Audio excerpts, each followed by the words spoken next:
Bible ఉన్నవారంతా తీసి చూద్దాం. యోహాను సువార్త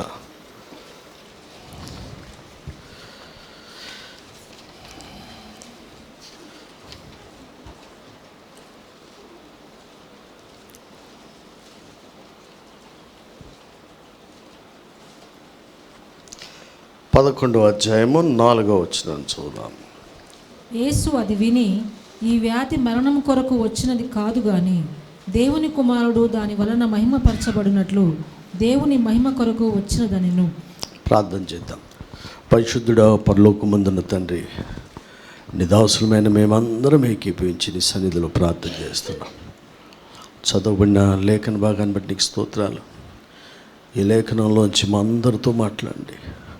మాకు వినబుద్ధిని, గ్రహించే హృదయాన్ని దయచేయమని, గ్రహించిన ఉపదేశాన్ని పాటించి నిత్యరాజ్యానికి వారసులై కృప దయచేయమని యేసు నామములో అడుగుచున్నాం తండ్రి, ఆమేన్. అందరం కలిసి 11వ అధ్యాయం 4వ వచనం చదువుకుందాం. యేసు అది విని, ఈ వ్యాధి మరణము కొరకు వచ్చినది కాదు కానీ దేవుని కుమారుడు దాని వలన మహిమపరచబడినట్లు దేవుని మహిమ కొరకు వచ్చింది. చాలండి. ఒక కుటుంబంలో ఒకడికి జబ్బు చేసిందని ఈ యొక్క లేఖనాన్ని చదివితే మనకు తెలుస్తుంది. సండే స్కూల్ పిల్లల కానించి లాజరు గురించి తెలవని వారు ఉండరు. మరియా మార్తల గురించి చేయని ప్రసంగాలు లేవు, వినని వాళ్ళు లేరు. ఈరోజు నా ధ్యానం చేస్తున్న అంశంలో మరియా, మార్త, లాజరు కుటుంబం అనేది ఎలాంటి కుటుంబం? యేసు ప్రభుని చేర్చుకున్న కుటుంబం అది. అలాగే ప్రభు పిలవకుండానే వెళ్ళిపోయి తనంతట తాను ఉండగలిగే ఇల్లు అది. అది మరియా, మార్త, లాజరు గృహం. ప్రభువు ఆ ఇంటికి వెళ్ళిన తర్వాత ఒకరు ప్రభువుకు అవసరమైనవన్నీ చేసే మార్త అక్కడ ఉన్నది. ప్రభు పాదాల దగ్గర కూర్చొని ఉపదేశం వినే మరియా ఇంట్లో ఉన్నది. అలాంటి ఇల్లు ప్రభువే అడగకుండా వెళ్ళిపోయే అంత మంచి ఇల్లు అది. ఆ ఇంట్లో ఒకడికి జబ్బు చేసిందట. చాలామంది అనుకుంటారు జబ్బు చేసిన వాళ్ళు, ఇబ్బందులు ఉన్న వాళ్ళు అంతా చెడిపోయిన వాళ్ళు, పాపాత్ములు అనుకుంటారు. అందుకని ప్రభు అన్నారు కదా, గోపురం గూలు చచ్చిన వాళ్ళంతా పాపులు కాదు, మీరంతా పరిశుద్ధులు కాదు. ఫ్లైట్ యాక్సిడెంట్లో చచ్చిపోయిన వాళ్ళందరూ పాపులు కాదు, బతికున్న మనం పరిశుద్ధులము కాదు. ఈ మంచి కుటుంబంలో కూడా ఒకడికి జబ్బు చేసింది. ఇక్కడ మనం గ్రహించాల్సింది ఏంటంటే, యేసు ప్రభువుకి ఈ వార్త చేరేదానికి అక్కడ సమాచారం అందినప్పుడు వెంటనే ప్రభు ఏమన్నాడంటే, ఈ వ్యాధి మరణం కొరకు, అంతవరకే మనం చూస్తాం. ఆ కింద లైన్లో ఉంది, ఇంకేముంది పాప? దేవుని కుమారుడు దాని వలన మహిమ పరచబడినట్టు దేవుని మహిమ కొరకు వచ్చి. ఇక్కడ రెండు ఉన్నాయి. ఒకటి వ్యాధి మరణం కొరకు వచ్చింది కాదు. రెండవది, ఈ వ్యాధి వల్ల దేవునికి మహిమ కాదు, దేవుని మహిమ. అక్కడ ఏం రాసింది చూడు, దేవుని కుమారుడు దాని వలన మహిమ పరచబడినట్లు. తర్వాత దేవుని మహిమ అంటే రెండు. దేవునికి మహిమ వస్తుంది కానీ అది మహిమ దేవుని కుమారుడు. ఆయన అప్పగించిన పని మనం కొనసాగిస్తున్నాం. తండ్రి నన్ను పంపించిన రీతిగానే నేను కూడా మిమ్మల్ని పంపిస్తున్నా. ఆయన ఏమైతే తండ్రి చెప్పిన మాటలు చేసి దేవుని నామాన్ని అప్పగించిన పని సంపూర్ణంగా చేసి, యోహాను సువార్త 17 చేయుటకు నీవు నాకు నచ్చిన పని చేస్తే దేవునికి మహిమ రాదు, అప్పగించిన పని చేస్తే వస్తుంది. మన ద్వారా దేవుని నామానికి మహిమ రావాలి. మన ద్వారా దేవునికి మహిమ వచ్చునట్లు అంటే ఆయన ఒక్కడే మహిమ తీసుకోకుండా దాసులమైన మనకు కూడా మహిమ వచ్చినట్లుగా మన ద్వారా కార్యాలు చేస్తాడు. భూమి మీద కుమారుడు వచ్చినప్పుడు కుమారుడు గురించి రాసిన మాట ఏంటట చూడు, మళ్ళీ చదువుదాం. ఈ వ్యాధి మరణం కొరకు వచ్చినది కాదు కానీ దేవుని కుమారుడు దానివల్ల మహిమ అంటే ఎవరు మహిమపరుస్తారు? చూసిన వాళ్ళందరూ ఈయన నిజముగా దేవుని యేసుప్రభు చేసిన అద్భుతాలను చూసి కుమారుణ్ణి దేవుణ్ణి కూడా వాళ్ళు మహిమపరిచారు. ఇప్పుడు ఒక అద్భుతం జరగాలంటే దేవునికి మహిమే కరెక్టే, కానీ మనకు కూడా మహిమ. అది కుమారుడినికి మహిమపరచునట్టు దేవుడు అంటే ఏంటి? మన ద్వారా ఎందుకు చేస్తున్నాడు అంటే ఆయన కూడా చేయగలడు. మన ద్వారా చేయడానికంటే మనకు కూడా మహిమ రావాలి అని ఆయన కోరుకుంటున్నాడు. కాస్త వెళ్ళడానని బాగా పాడేవంటేనే కూలుకునే వాళ్ళు ఉంటే యేసు ప్రభుకి సంబంధించిన వాళ్ళు కాదు. అసలు నిలబడిన ప్రతి ఒక్కడు కూర్చున్నవాడు నాకంటే ఎక్కువ చేయాలనుకోవాలి, నాకంటే ఎక్కువ బోధించాలనుకోవాలా, ఇంతమంది కంటే ఇంకెక్కువ మంది సంఘాలను మీరు కలిగి ఉండాలనుకోవాలి, ఇంతమంది కంటే ఎక్కువ మంది శిష్యులు మీరు చేయాలనుకోకపోతే వాడు యేసుప్రభు శిష్యుడు కాదు, పంపబడినవాడు కాదు. ఎందుకంటే సాక్షాత్తు దైవ కుమారుడే మానవ రూపంలో జన్మించినప్పుడు ఆయన చెప్పిన మాట, మీరు నాకంటే ఎక్కువ కార్యాలు. అది క్రీస్తుకు కలిగిన మనసు. వెంబడించేవాడల్లా వాని ఫలాన్ని చూసి గుర్తుపట్టమన్నాడు. బోధన చూసి కాదు గుర్తుపట్టి.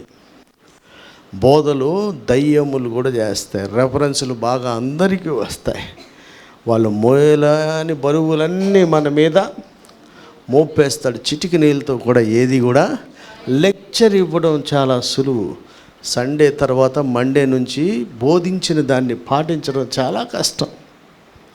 ఆ కష్టమైన ఆ బోధించిన దాన్ని పాటించే వాడిని చూసి ఈయన ప్రవక్త అని, బోధకుడని, ఉపదేశకుడని, శిష్యుడని గుర్తించి వాళ్ళని మనం వెంబడించాలి. హల్లెలూయా. ఇక్కడ దేవుడు ఒక అద్భుతం చేస్తాడట. అది మరణం కొరకు వచ్చినది కాదు. ఎవరికి తెలుసు? అది శిష్యులకు తెలియదు, మార్తకు తెలియదు, మరియకు తెలియదు, లాజర్కి అంతకండా తెలియదు. తెలిసింది ఎవరికి? యేసు ప్రభుకి. తెలిసిన వాడు ఎలా మాట్లాడతాడు? ఇది మరణం కొరకు వచ్చింది కదని బలగు చెప్తాడు. ఏమంటావురా ఇప్పుడు ఏమవుద్దంటావు అంటాడేటి. ఏమవుద్దనండు? ఆయన కరెక్ట్గా చెప్తున్నాడు, ఇది మరణము కొరకు వచ్చినది కాదు, దేవుని మహిమ కొరకే జబ్బులు వచ్చింది. జబ్బు వస్తుందో, అప్పు వస్తుందో, ఇంకేదో అవుద్దో కొన్నిటిని దేవుడు అనుమతిస్తాడు. ఎవడికి? అన్యుడికి, ఎరగని వాడికి, క్రీస్తు విరోధికి కాదు, క్రీస్తును ప్రేమించిన వారి ఇళ్లల్లో కూడా జరుగుతాయి. ఎందుకు జరుగుతున్నాయి అంటే దేవుని మహిమ కొరకు. ఎవరి ద్వారా జరుగుతుందో వారికి మహిమ, ఎవరి ద్వారా వారు ఆ కార్యమును చేయగలిగారో ఆ సర్వశక్తుడైన దేవునికి మహిమ వస్తుంది. మనం నిలబడ్డామంటే ఫలానా దైవజనుడు అని అంటున్నారంటే ఎందుకని? ఆయన వాడుకుంటున్నాడు కనుక. అసలు ఆయనే లేకపోతే ఈడేవుడు? అలాగే డైరెక్ట్గా ఆయన అనగలరా?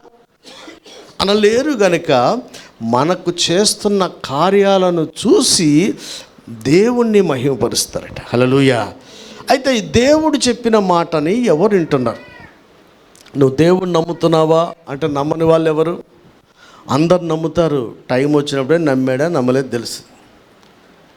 నేను చాలామంది చెప్తా, నేను మంచోడినా అని చర్చిలో వాళ్ళందరూ అంటే అందరూ మంచోళ్ళు అంటారు. టైం వచ్చినప్పుడు నువ్వేం మాట్లాడుతున్నావో నేను మంచో చెడు చెప్తుంది. దేవుడు మంచోడా? దేవుడు మంచోడు. దేవుడు యేసుప్రభు చాలా మంచోడు. ఆయన గాఢాంధకారంలో నేను తీసుకెళ్తే నువ్వేమంటావు? అగ్ని వంటి మహాశ్రమలు నీ జీవితంలో కనువింపజేస్తే, నీకు అనుమతిస్తే ఏం చేస్తావు? ప్రతి విధమైన శోధనను కాకుండా జయించుటకు శక్తిని ఇవ్వడానికి కొంచెం వెయిట్ చేయమంటే ఎప్పుడు ఏం చేస్తావు?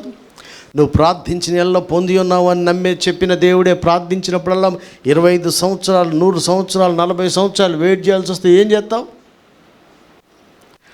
టైం వచ్చినప్పుడే తెలుస్తుంది. ఉట్టి మాటలు ఎవడనే చెప్పగలరు. ఫట జరుగుతూ ఉంటే మాయిల మంత్రాలు చేసినట్టు అయిపోతూ ఉంటే ఎవడైనా నమ్ముతాడండి. షడ్రక్ మెషక్ అబేద్నెగో అన్నారు, మా దేవుడు మమ్మల్ని రక్షించుటకు సమర్థుడు, ఒకవేళ రక్షించకపోయినను మేము ఈ విగ్రహానికైతే అరే మా అద్భుతాలను బట్టి కాదబ్బా, రుచి చూసి యెహోవా ఉత్తముడని ఎరిగి ఉండాలి. హల్లెలూయా. దేవుణ్ణి నమ్మేది ఆయన పాపములు క్షమించుటకు అధికారం కలిగిన వాడని, సృష్టికర్తని, పరలోకం నుంచి దిగి వచ్చిన వాడని, ఆయన ఉండు స్థలమునకు నిన్ను తీసుకెళ్ళగలిగిన వాడు ఒక్కడే ప్రభు అయిన క్రీస్తు నమ్మి ఆత్మతో సత్యముతో ఆయన ఆరాధించాలి. హల్లెలూయా. ఆ ప్రభు చెప్తున్న మాట, ఇది మరణము కొరకు వచ్చింది. ఎవరు నమ్మాడు? దేవుని మాటలు అందరూ నమ్ముతారా? మీరు నమ్ముతారా? అట్ట అంటాడు టైం వచ్చినప్పుడు. నమ్ముతామంటే నమ్ముతాం. నాకు టైం వచ్చినప్పుడు సగంగా ఏలు కాలు కూలిపోయి క్యాన్సర్తో పోయిందనుకో, దేవుడు నిశ్చయంగా నీకు నూతన శరీరం రక్తాన్ని ఇస్తాడు. నమ్ముతున్నామాట? ఆడి పైకి కింద చూస్తా తప్పితే అవునని ఆల్రెడీ సగం పోయింది. ఎవడు నమ్ముతాడు? మంచిగున్నాడు ఏమంటాడు, నేను నమ్ముతున్నా in the name of Jesus అంటాడు. ఆడికి తలనొప్పి ఆడు నమ్మడు. మళ్ళా ఎవరైనా సిచ్యువేషన్లో ఉన్నప్పుడు నమ్మితేనే నిజంగా నమ్మినట్టు. ఒట్టిగా ఉండి వీడు సూట్ వేసుకొని దేవుడు నీకు పోషిస్తాడు, దేవుడు నిన్ను ఆశీర్వదిస్తాడు, దేవుడు నీకు కారిస్తాడు, నీకు ఆల్రెడీ అన్నీ ఉన్నాయి, నువ్వు చెప్పేది ఏంది? నువ్వు ఏమీ లేనప్పుడు చెప్పు, దేవుడు నాకు అద్భుతం చేస్తాడు, నేను నమ్ముతున్నాను. యేసుప్రభు స్వయంగా చెప్పారు యోహాను సువార్తలోనే, ఇవన్నీ జరుగుతాయి, అప్పుడు మీరు నమ్మాలని, జరగక ముందు నేను చెప్తున్నా అన్నాడు.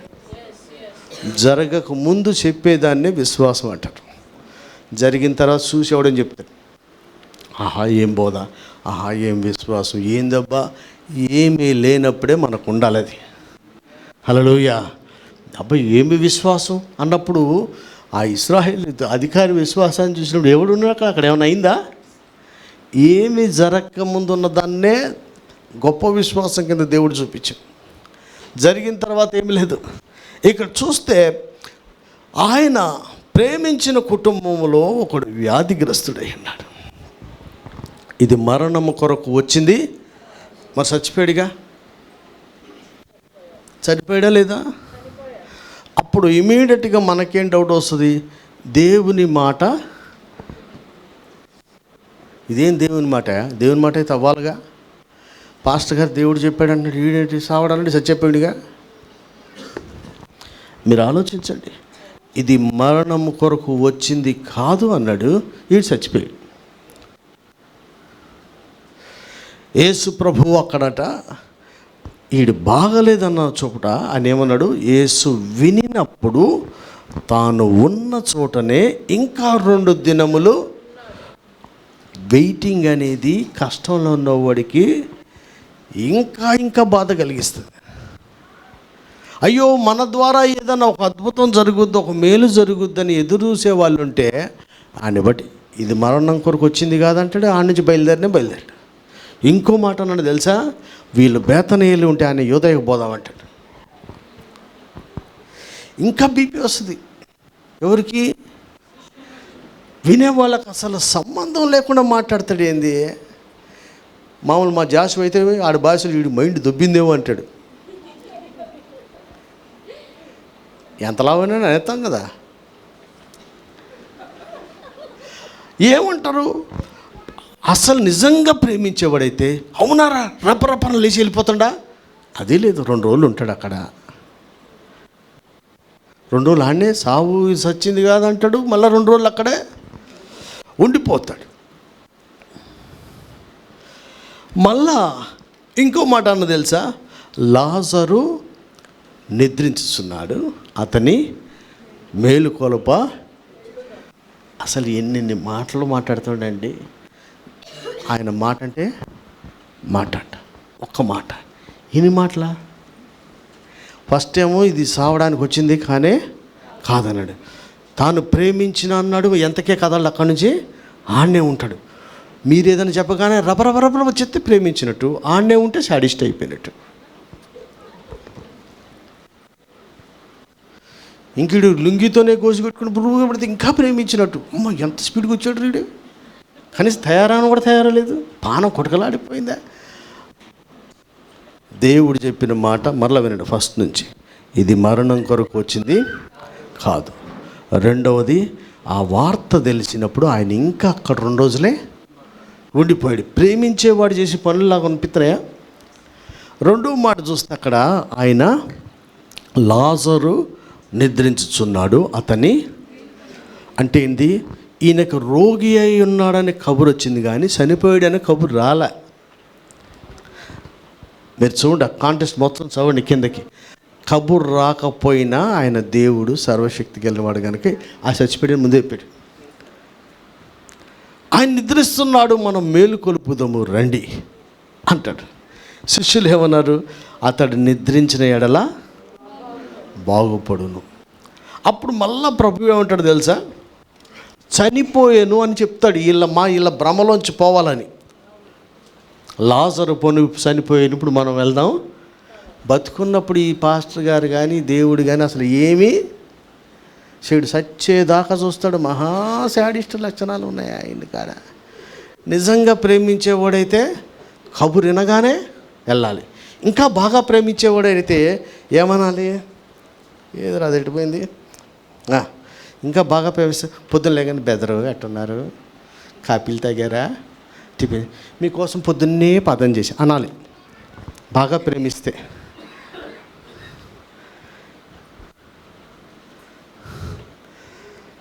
ఎప్పుడైనా దీవెన కావాలనుకున్నవాడు వచ్చి ప్రార్థన చేయించుకోవాలని బైబిల్ ఉంది.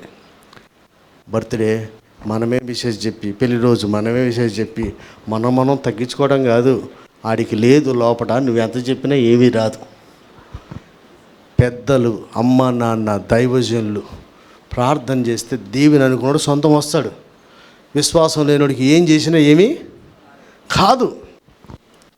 ఇవాళ ఏమైపోయిందంటే నిజంగా ప్రేమిస్తే పరామర్శేది లేకపోగా కౌరు పెడితే అన్నా రాడా, ఇంకా అక్కడే ఉంటాడా.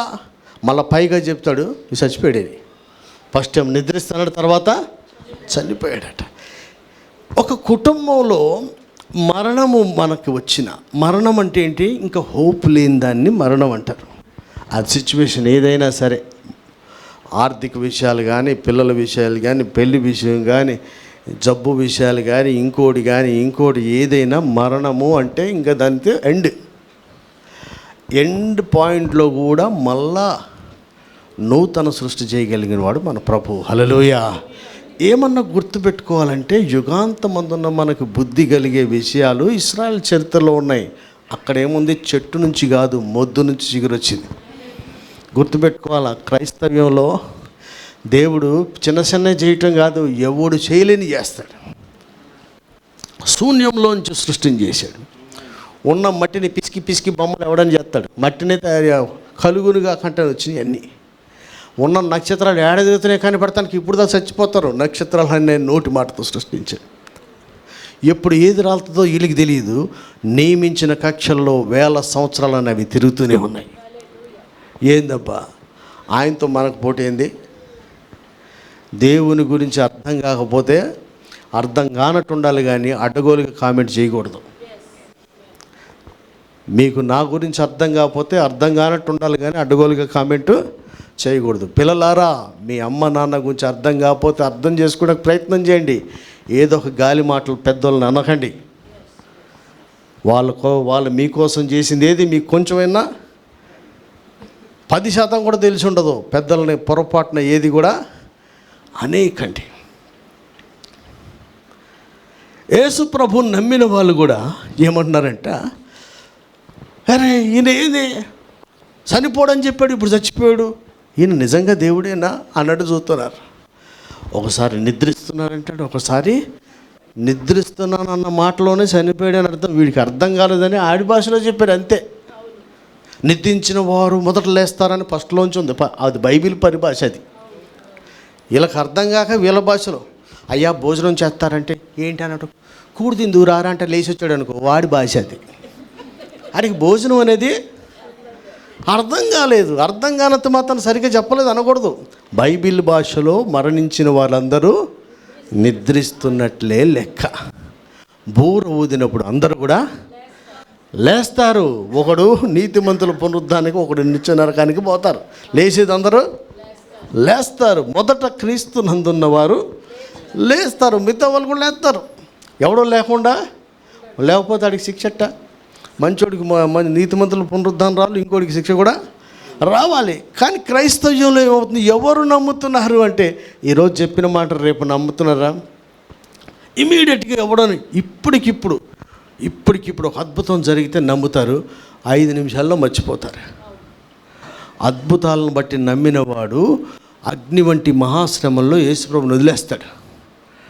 ఆయన మాత్రమే పాపములు క్షమించగలిగిన వాడు అని నమ్మితే, ఆయన మాత్రమే పరిశుద్ధుడని, ఆయన మాత్రమే నిత్య జీవానికి నిన్ను తీసుకెళ్ళగలవని నమ్మితే, శ్రమలో ఉన్నా లేకపోయినా, సంపన్న స్థితిలో అయినా లేని స్థితిలో అయినా, కష్టంలో నష్టంలో సమృద్ధిలో అయినా లేమిలోనైనా ప్రభువుని విడిచిపెట్టడం. హల్లెలూయా.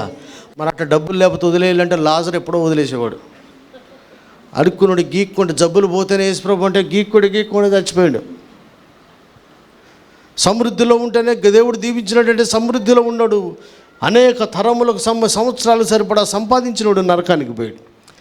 డబ్బులు నిత్య జీవాన్ని డిసైడ్ చేయలేవు.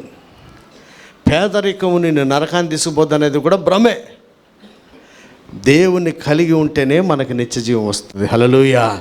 ఈరోజు మనం ధ్యానం చేస్తున్న అంశం ఏంటంటే, ప్రభువు యొక్క వైఖరి ఎలా ఉందంటే, ప్రేమించిన కుటుంబంలో ఒకడు రోగి అయి ఉంటే ఆయన ఆత్రపడి వెళ్ళిపోవట్లేదు.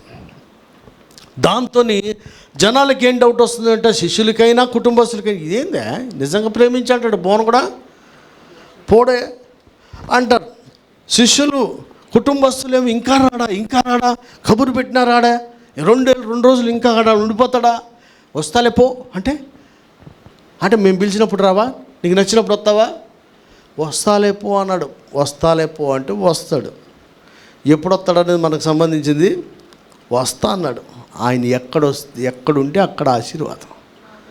ఆయన ఉన్న ప్రవక్త ఉన్న చోట సమృద్ధి ఉంటుంది, కొదువు అనేది ఉండదు. దేవుడు వచ్చిందే సమృద్ధి జీవాన్ని ఇవ్వడానికి వచ్చాడు. ఆయన వచ్చిన దగ్గర లేమి అసలు ఉండదు.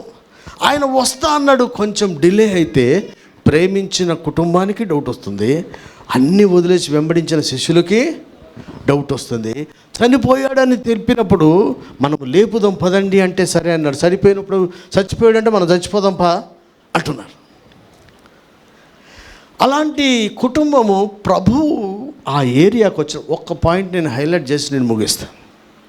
ప్రభు అక్కడికి వచ్చినప్పుడు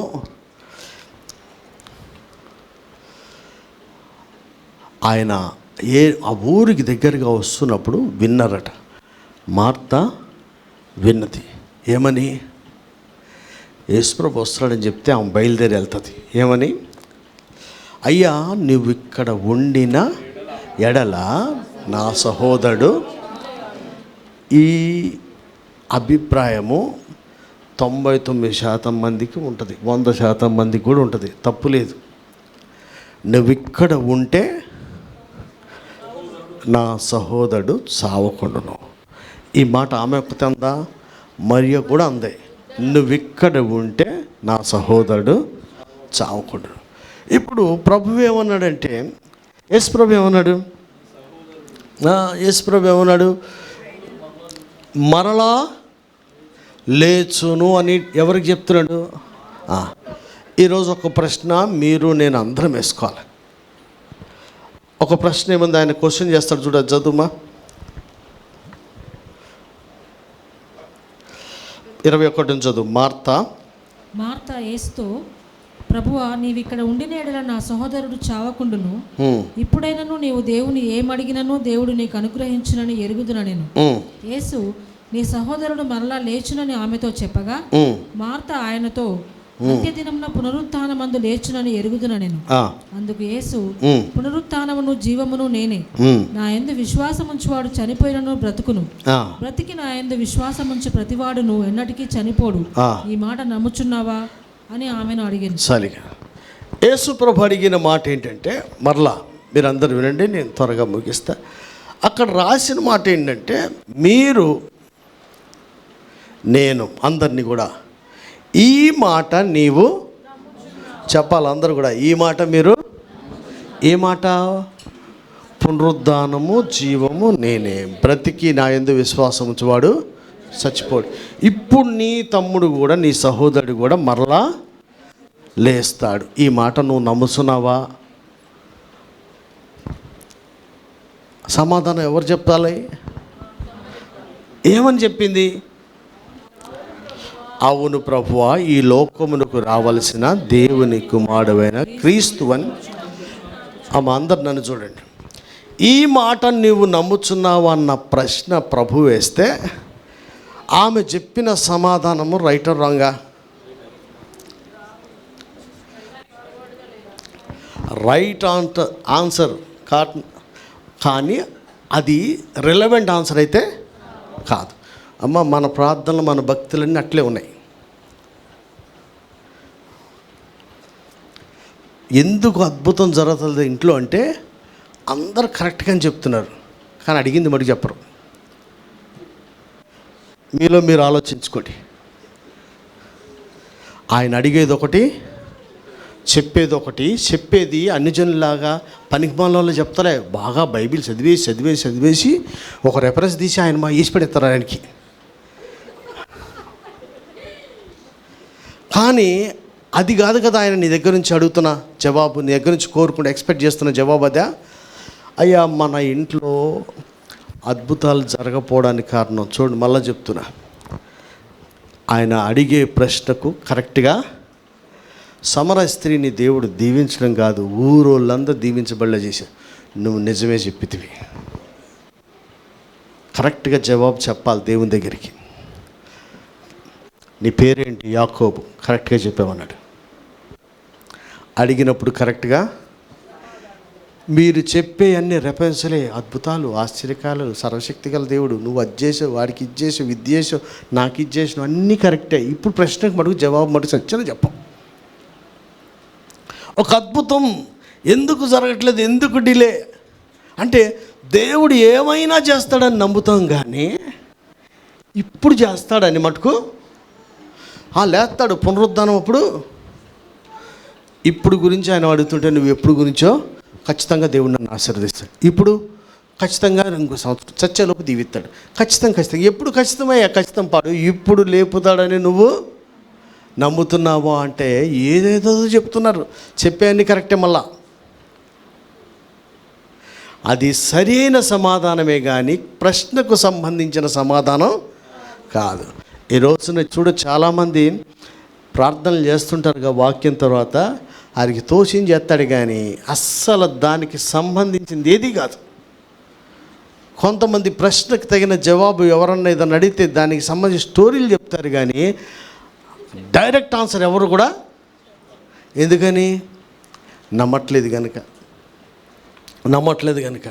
ఈ రోజున ఒకే ఒక మాట చెప్తారు, క్రైస్తవ కుటుంబంలో దేవుని ప్రేమించే వారి కుటుంబాల్లో కూడా కొన్ని బలహీనతలు, కొన్ని రోగాలు, కొన్ని అప్పులు, కొన్ని జబ్బులు, కొన్ని బాధలు, కొన్ని ఏర్పడుతూనే ఉంటాయి.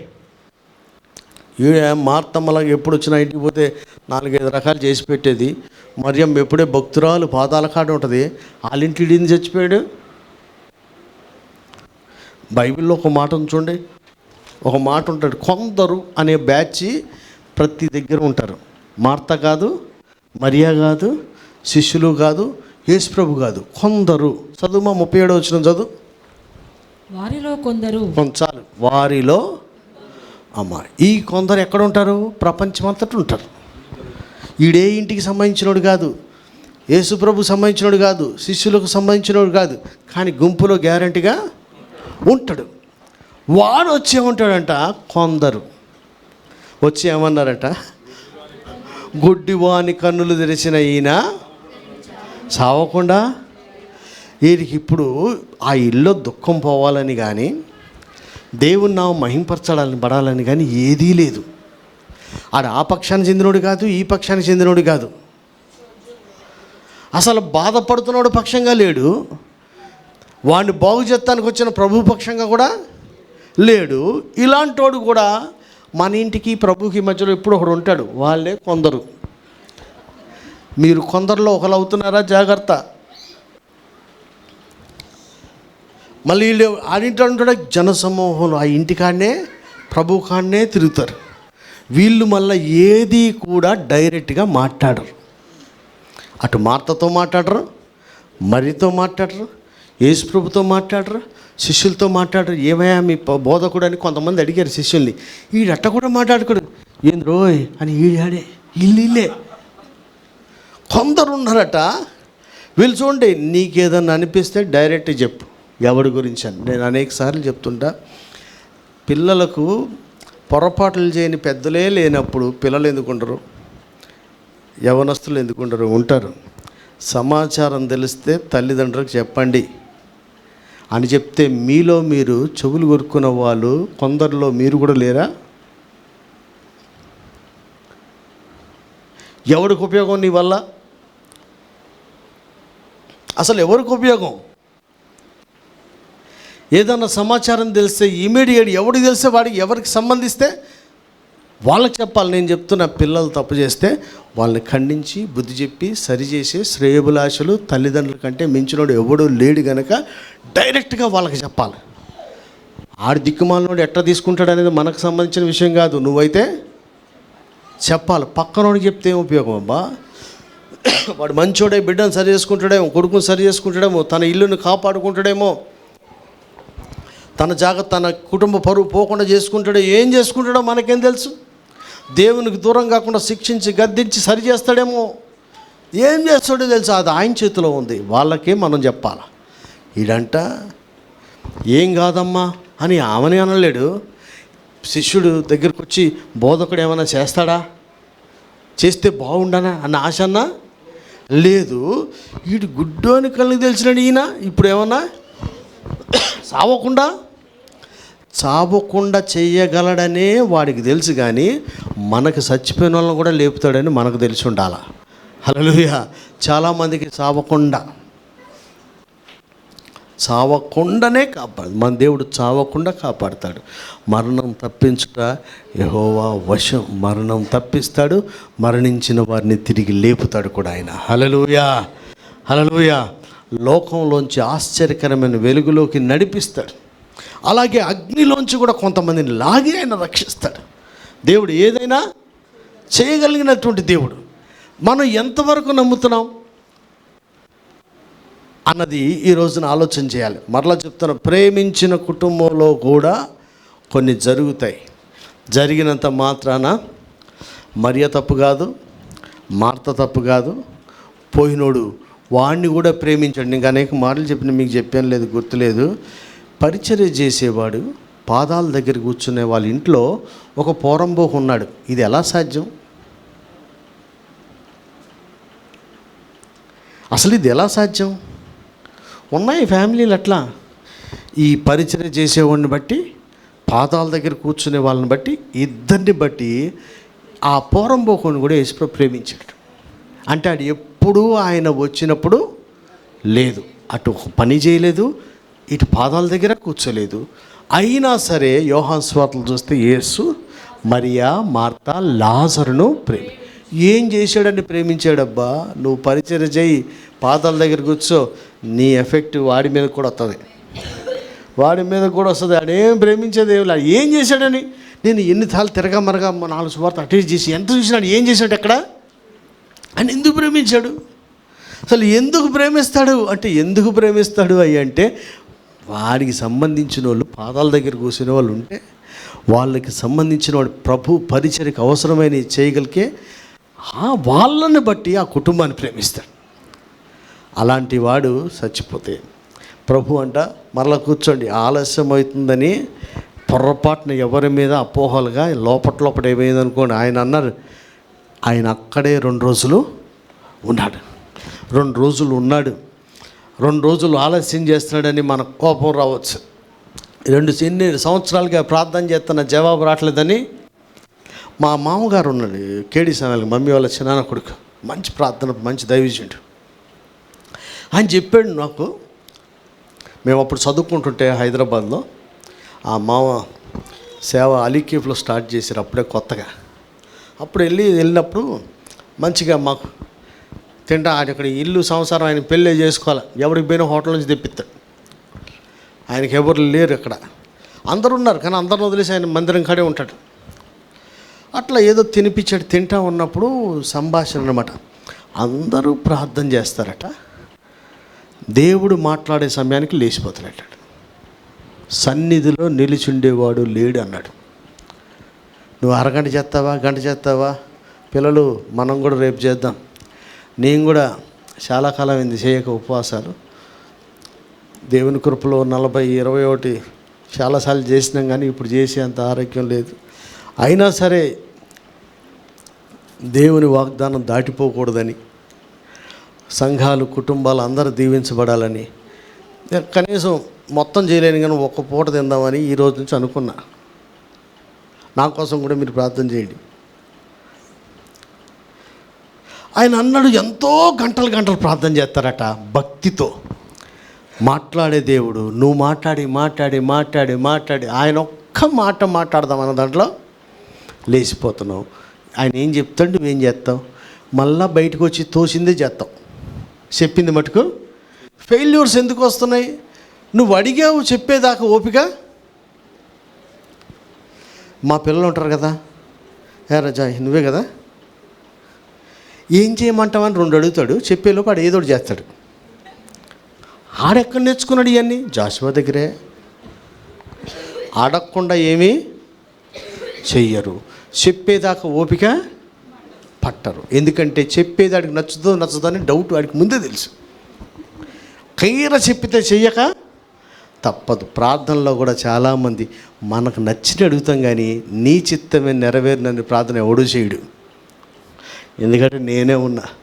నాకు ప్రార్థన చేస్తే దేవుడు 2 ఉపవాస ప్రార్థన 21 days 2003 నవంబర్లో చేస్తే దేవుడు స్పష్టంగా పట్టపగలు 9 గంటలకు నన్ను దర్శించి, ఎక్కడో దర్శనాలు అనుకో, నాకు కూడా దేవుడు దీనుడు కూడా ఇచ్చినాడు. 2003 నవంబర్లో వస్తే 19వ దినం, అది 21 రోజులు ఫాస్టింగ్. నల్గొండ బొమ్మంటే నేను చచ్చిన రాలే ఈ ఊరికి. ఇమీడియట్గా ప్యాక్ చేసుకుని ఎంత స్పీడ్గా అంత స్పీడ్గా హైదరాబాద్ వెళ్ళిపోయా. జర ఆగి ఇంకోసారి ప్రార్థన కూడా చేయలే ఈ భక్తుడు వెంటనే. ఎందుకని? నచ్చింది. ఇప్పుడు నువ్వు వెళ్ళాలంటే నచ్చిన ప్లేస్ రావాలిగా.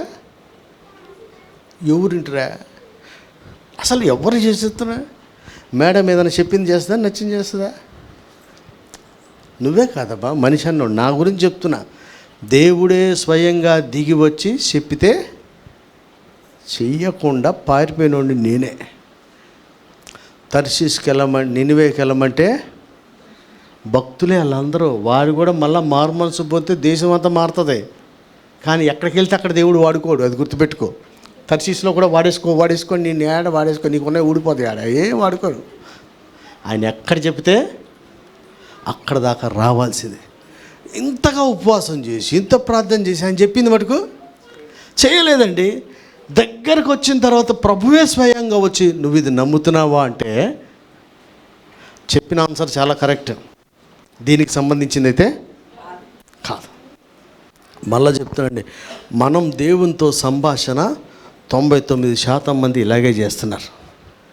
మీరు ప్రార్థనలు చేసే అన్నీ కరెక్టే, దేవుణ్ణి అడిగే అన్నీ కరెక్టే. ఆయన అడిగిన దానికి మీరు చెప్పేది మటుకు సంబంధించింది. నీ బిడ్డను దేవునికి పరిచయకిస్తావా అంటే ఇటు తిరిగేసి చెప్తాడు. నీ ఆస్తితో ఇచ్చి దేవుణ్ణి గణపరుస్తావా అని అడిగిండు అనుకో, అటు తిరిగేసి చెప్తాడు. ఉపవాసం ప్రతిష్ఠిస్తావా అంటే ఇంకోటి చెప్తాడు. అన్నీ కరెక్టే, దీనికి సంబంధించిన జవాబు అయితే కాదు. ఈ రోజున దేవుని బిడ్డలంగా మన ఇళ్ళల్లో కూడా మంచోళ్ళకి చెడోళ్ళకి కాదు, మంచోళ్ళ ఇళ్ళల్లో కూడా కొన్ని సందర్భాల్లో లాజర్ లాంటి క్యారెక్టర్లు ఉంటాయి. అట్లాంటి మరణాలు ఇంట్లో సంభవిస్తాయి. కానీ మనం ప్రభువుని నమ్మితే, ఆయన ఆలస్యమయ్యాడని అనుకోకుండా ఉంటే, ఆలస్యమయ్యాడని నువ్వు అనుకున్నా, నీవు పాదాల దగ్గర కూర్చొని చూపించిన విధేయతను బట్టి, ఆయన ఇంట్లో చేర్చుకొని చేసిన పరిచయను బట్టి, ఆయన దగ్గర ఎప్పుడు రాని వాడిని బాగు చేయడానికి కూడా ఆయన ఇంటికి రావడానికి ఇష్టపడుతున్నాడు. హల్లెలూయా. వాళ్ళు ఏం మంచిది లేదు, ఏమి లేదబ్బా మీ ఇద్దరు పరిచర్య అంటే. మార్త మరియని ఎందుకు పెట్టాడు? ఎప్పుడు కూర్చొని సూత్రం అనుకోవద్దు, పనులు కూడా చేయాలి. అది దేవునికి సంబంధించినవి చేయాలి. మొత్తం అదే పనిలో బిజీగా ఉండొద్దు. ఆయన పాదాల దగ్గర కూర్చొని ఉపదేశం కూడా వినాలి. నేను 2 గమనించినండి, కరెక్ట్గా నేను చెప్తలేదు, నేను గమనించింది, నా నాలెడ్జ్లో నేను తెలుసుకున్న విషయం ఏంటంటే, క్యాథలిక్స్ చేసినంత చారిటీ ఎవడు చేయడు, ప్రొటెస్టెంట్ చేసిన ప్రార్థన ఎవరు చేయరు. వీళ్ళిద్దరూ నరకానికి గ్యారంటీ. ఎందుకంటే ఇద్దరు చేయాలి. ఒక మనిషి దేవునికి దగ్గర ఉండాలా, సహోదరుని కూడా తనలాగా పొరుగువాడిని ప్రేమించాలి. వాళ్ళు చేసినంత సాక్రిఫైస్ కానీ సర్వీస్ కానీ ఈ ప్రార్థనలు చేసేవాళ్ళు, తెల్లబట్టలు వేసుకునేవాడు, బల గుద్దేసేవాడు, టీవీ స్పీకర్లు ఎవరు చేస్తలేరు. కానీ రెండవ దాని గురించి బైబిల్ ఇది కూడా మొదటి దాని వంటిదే, ఇది కూడా అంతే ప్రాముఖ్యమైనది. కనుక ఈ రోజున మీరు నేను దేవుని సన్నిధిలో నిలబడ్డాం, ఆయన మాటలు వింటున్నామంటే మన ఇంట్లో ఒక అద్భుతం జరగాలంటే, మళ్ళీ ఒక అద్భుతం జరగాలంటే మార్తలాగా పరిచర్య చేసే కుటుంబం అయి ఉండాలా, మరియలాగా పాదాల దగ్గర కూర్చొని ఉత్తమమైన ఉపదేశాన్ని వినేలాగా ఉంటే మన ఇంట్లో అనుకోని సంఘటన ఏది జరిగినా, ప్రమాదమైన, వ్యాధి అయినా, బాధ అయినా సరే, నష్టమైన, ఆర్థిక సంబంధాలైన, పిల్లల విషయాలు ఒక అద్భుతం జరగాలంటే ఈ 2 ఆయన మళ్ళా మీ ఇంటికి రావడానికి కారణమైనవి. ఏ ఇంటికి ఏ చెట్టుకి అంత గాలి. ఈ మధ్య ఒక డబ్బులు ఉన్నోడంట, నేను చదివిన, ఈ మధ్య వస్తున్నాయి కదా అన్నీ, యూట్యూబ్లో వచ్చేప్పటికీ నిజమో కాదో తెలుస్తలే, వస్తూనే ఉంటాయి. బాగా డబ్బులు ఉన్నోడిని అడిగితే, సార్ మీరు బాగా సంపాదించారు కదా, మీకేం సమస్యలు, బాగా వెల్ ఆఫ్ కదా అంటే అన్నాడంట, 100 రూపాయలు ఉన్నోడికి 200 సమస్యలు ఉంటాయి, 100 కోట్లు ఉన్నోడికి 200 కోట్లు సమస్యలు లేనోడు లేనే సేమ్ ప్రాబ్లమ్స్ అన్నాడు. ఏ ఇంటికైనా చెప్పేవాడికి సేమ్ ప్రాబ్లమ్స్, కూర్చున్నోడికి ఒక్కోడికి ఒక్కొక్క తీరులో ఉంటాయి. కాకపోతే వాడికి బైక్ ఈఎంఐ, నీ కారు ఈఎంఐ, అంతే. ఈఎంఐ లేకుండా ఎవడు ఏదో ఒకటి ఉంటాయి, ఏదో ఒక సమస్య ఉంది. కానీ ఈ రోజున దేవుడు మనల్ని ప్రశ్నిస్తే కరెక్ట్గా చెప్పగలిగితే అది దేవుడు కన్నీళ్ళు విడవకుండా ఉంటుంది. ఒక మాట డైరెక్ట్గా చెప్పాలా, ఎరా బాబు నిజంగా చూస్తే మా పిల్లల్ని గమనిస్తాగా, వాడు 2 చెప్తాడు నాకు, మనం చెప్పే లోప ఏదో చేసేస్తాడు. వాడు ఏమొచ్చంటే తెలుసా, నేను పొద్దున చెప్పానుగా అంటాడు. జాయ్గాడు ఈ మధ్య నన్ను చిత్రహింసలు పెడుతుండే, ఎట్లా చెప్పానుగా అన్నాడు. మళ్ళీ నేను చెప్పేదాకా ఆగితేగా ఊరందరికీ ఏమొస్తాడు, వీడు రావడం, ఆఫీస్ దగ్గర నేను కూర్చున్న కాడికి నిలబడడం, పోవడం చూసి ఈ భక్తులందరినీ మోసం చేయడానికి నేను ఆల్రెడీ చెప్పొచ్చు అంటాడు. పాస్టర్లు కూడా అట్నే తయారయ్యారు. ప్రార్థన చేసి దేవుడు బయలుపరిచాడు అంటాడు. ఏడు బయలుపరిచేది నీకు? ఆయన చెప్పక మీద నువ్వే బయలుదేరుతావుగా. నిజమబ్బా, అనేకులు ఆయన పేరట వచ్చి ఏమనుకోకు రోయ్, నిజమైతే మార్చుకో, ఉట్టిదైతే ఏమనుకోకు. వచ్చే మాట చూస్తున్నారా లేదా? అయ్యగారు ప్రార్థన చేస్తాను చూస్తారు, వాక్యం చదవడం చూస్తాడు, చెప్పంగానే నిజం అనుకుంటారు. ఆయన చెప్పేదాకా ఈ ఓపికే పట్ల. చాలామంది మా మామ చెప్పింది నాకు గుర్తొస్తూనే ఉంటుంది. ఎంత ప్రార్థన చేస్తారు కానీ కొద్దిసేపు ఆయన జవాబు కొరకు ఎవడు కూడా అసలు వెయిట్ చేయట్లేదట. వెయిట్ చేస్తే నిజంగా మాట్లాడే దేవుడు మనతో మాట్లాడతాడు. ఆయన మన మీద దృష్టి పెడతాను, నీకు ఆలోచన చెప్తా, నీకు నడవలసిన మార్గాన్ని నేను బోధిస్తాను. నువ్వు ఉంటేగా, అసలు ఉంటేగా అన్నీ చేయడానికి ఆయనకి సిద్ధంగా ఉన్నాడు. అసలు మనం ఉండేవాడు, నేను ఇది చేయాలనుకున్నా, అది చేయాలనుకున్నా అని చెప్తా. ఇలాంటి బాధలు కాకుండా మన ప్రభువు మన కుటుంబాల్లో ఒక అద్భుతం చేయాలంటే మీ అందరికీ నా మనవి, మనం పరిచర్య చేసి ఉండాలి.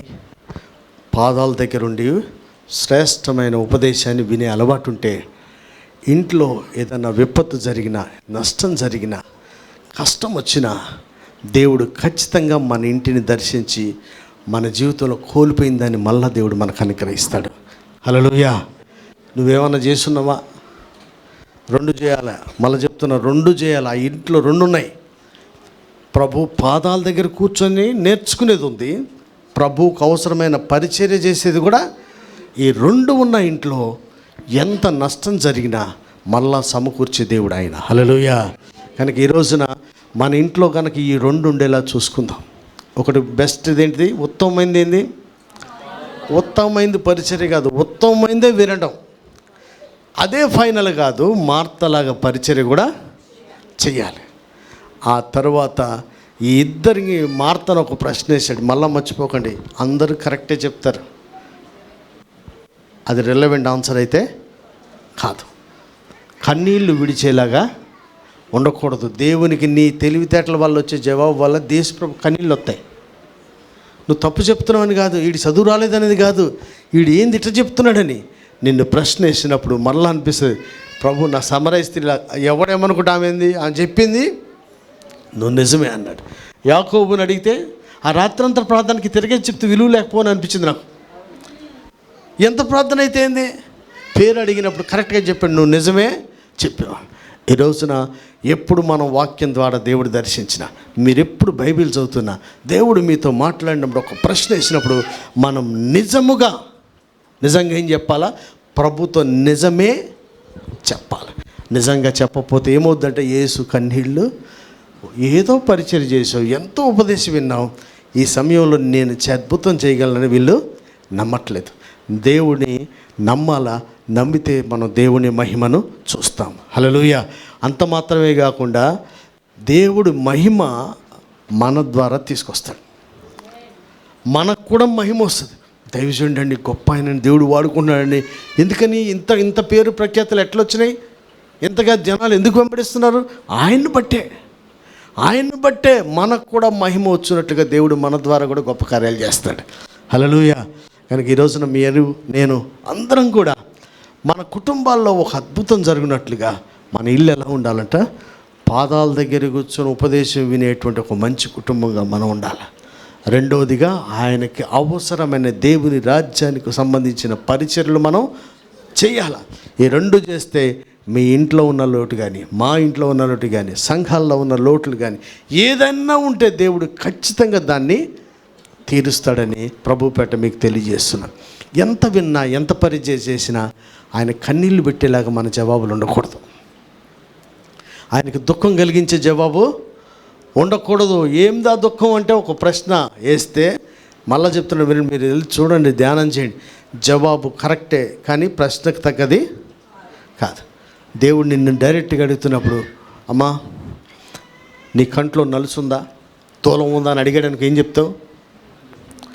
ఆడిచాడు తాడి చెట్టు ఉందని చెప్పకూడదు. నిన్ను అడిగింది ఎవరిని? నిన్ను కదా. నీకేమైందిరా, నీ బిడ్డ ఎట్టుంది, నీ కొడుకు ఎట్టున్నాడంటే, మా ఊర్లో మొత్తం అందరు చెడిపోయారు, వాడి గురించి ఎందుకురా? నువ్వెట్టున్నావు? నువ్వు ప్రార్థన చేస్తున్నావా, బైబిల్ చదువుతున్నావు, వేకుజాము లేచి మొరపెడుతుంటే, మా తాతలు ఎంతో వాడుకున్నాడు దేవుడు, చర్చి కట్టించాడు. ఏంది ఇవన్నీ? అసలు ఏం సమాధానాలు? కరెక్టే కాదు, ఈ ప్రశ్నకు సంబంధించింది కాదు. అలా ప్రశ్నకు సంబంధించిన జవాబు చెప్పకపోతే యేసు ప్రభు కన్నీళ్లు విడుస్తారు. కనుక ఈ రోజున ఒక అద్భుతం జరిగినట్లుగా మన ఇల్లు పరిచర్య చేసి ఇల్లులాగా ఉండాలా. మన ఇల్లు పాదాల దగ్గర ప్రభువును చేర్చుకొని పాదాల దగ్గర కూర్చొని శ్రేష్టమైన ఉపదేశం వినేలా ఉండాలా. ఇరుంటే ఒక విపత్తు జరిగినా, ఒక ప్రమాదం జరిగినా, ఒక నష్టం జరిగినా ఖచ్చితంగా దేవుడు ప్రేమించి వచ్చి వాణ్ణి కాదు, ఈ రెండు చేసిన మనల్ని బట్టి మన ఇంట్లో ఒక అద్భుతం చేస్తాడు. రెండవదిగా కన్నీళ్లు విరిచేది ఎప్పుడంటే, నీ ప్రశ్న జవాబు కరెక్ట్ అయింది కాదు, ప్రశ్నకు తగిన. చూడండి, క్వశ్చన్ పేపర్లో నెంబర్ తిరిగెత్తనే ఫెయిల్ చేస్తారు. అంటే మనం ఏంది తిరగేసి చెప్తే మెచ్చుకోరు. ప్రశ్నకు తగినట్టుగా ఒక సమరయ స్త్రీ కరెక్ట్ చెప్పింది, యాకోబు కరెక్ట్ చెప్పాడు, నువ్వు కరెక్ట్గా చెప్తున్నావా? నీ ప్రశ్నకు తగినట్టుగా ప్రభు అడిగిన ప్రశ్న కరెక్ట్గా చెప్తే ఆయన కన్నీళ్లు విడవకుండా నిన్ను బట్టి ఆయన సంతోషించేవాడిగా, మహింపరిచేవాడిగా ఉండాలి. కనుక ఈ రోజున మన కుటుంబాల్లో ఏ ప్రాబ్లమ్స్ అని ఉండని ఒక అద్భుతం జరిగినట్లుగా, మరలా చెప్తున్నా, ఒక అద్భుతం జరిగినట్లుగా ఇల్లు పాదాల దగ్గర కూర్చొని ఉపదేశం వినే ఇల్లులాగా ఉండాలి. ప్రభు కొరకు పరిచర్య చేసే కుటుంబంగా మన కుటుంబం ఉండాలి. అలాంటి కుటుంబంలో చనిపోయిన రోగి అయితే కాదు, చనిపోయినా కూడా ఆయన మరలా బ్రతికిస్తాడు. హల్లెలూయా. తెలివితేటలతో సమాధానం చేస్తే ఆయన కళ్ళల్లో నీళ్ళు వస్తాయి. తెలివితేటలు పనిచేయు. ప్రశ్నకు తగిన జవాబు, నిజంగా యథార్థవంతులు ముఖ దర్శనం చేస్తారంటే ఏంటి? తెలివితేటలు, లాజిక్లు పనిచేయవు, నాలెడ్జ్ పనిచేయదు. యథార్థవంతులకు చీకట్లో వామ్మో, యథార్థంగా ఏదైతే చెప్పరాదా? నేను అందుకనే కదా నేను పర్ఫెక్ట్ అని ఏనాడు చెప్పను. నేను ప్రయత్నం చేస్తున్నా. ఇంకా మత్తయి 5, 6, 7లోనే తిరుగుతున్నా నేను. ఇంకా ముత్తర్ల జోలికి ఆడకపోను. ఇదానికే అంటే నేను గొప్పగా చెప్పుకోవడం అది తప్ప అంటలా. ఇది నిరంతర ప్రక్రియ అయిపోయింది. పడతా లేస్తాం కాదు, ఒక రోజున సాక్ష్యం చెప్పాలి. ఏమని? నేను గురి యొద్దకు పరిగెడుతున్నాను. మనం కూడా వస్తుంది. పౌలు గారికి వచ్చిందంటే మనకు కూడా వస్తుంది. రానున్న దినాల్లో మనందరం కూడా ఒక మంచి సాక్ష్యం కలిగి ఉందాం. ప్రశ్నకు ఖచ్చితమైన జవాబు చెప్తే యేసు ప్రభుకు దుఃఖం కలగకుండా ఉంటుంది. ఏది పడితే అది చెప్పడం కాదు, అది వాక్యమే, అది రెఫరెన్స్లు కాదు. కరెక్ట్గా అడిగిన దానికి కరెక్ట్గా చెప్పాలి. అలా చెప్పి దేవునికి దుఃఖం కలిగించకుండా ఉందాం. పరిచర్య చేద్దాం. పాదాల దగ్గర కూర్చొని శ్రేష్టమైన తింటే మీ ఇంట్లో ఈ సంవత్సరంలో ఈ 2 ప్రాక్టీస్ చేయండి. ఏంది? పరిచర్యను ప్రాక్టీస్ చేయాలా? పాదాల దగ్గర కూర్చొని శ్రేష్టమైన ఉపదేశం వినటానికి ఇష్టపడితే మన ఇంట్లో ఉన్న లోటును ఆయన తీరుస్తాడు ఈ సంవత్సరం. హల్లెలూయా. అలాంటి అద్భుతం చేయనట్లుగా మనము ఆయన అడిగిన ప్రశ్న కరెక్ట్గా జవాబు చెప్తాం. తోచిన జవాబు, నచ్చిన జవాబు కాదు, అడిగిన దానికి చెప్పేంత ధైర్యం కూడా ఉండాలి. ఎవడేమనుకుంటాడు అనకండి, కరెక్ట్గా జవాబు చెప్తే యేసుప్రభు దుఃఖం రాకుండా ఉంటుంది. ఇంకా లాస్ట్ వన్, కొందరిలో లాగా మీరు ఉండకండి. కొందరు వాడి కుటుంబానికి సంబంధించినోడు కాదు, ప్రభువుకు సంబంధించినోడు కాదు, శిష్యుల్లో ఒకడు కాదు, ఆడెవడూ కాదు, ఎవరి పక్షంగా కూడా మాట్లాడతలేదు, దేవునికి విరోధంగానే మాట్లాడుతున్నారు. అలాంటి వారిలో మనం ఉండకుండా జాగ్రత్త చేయండి.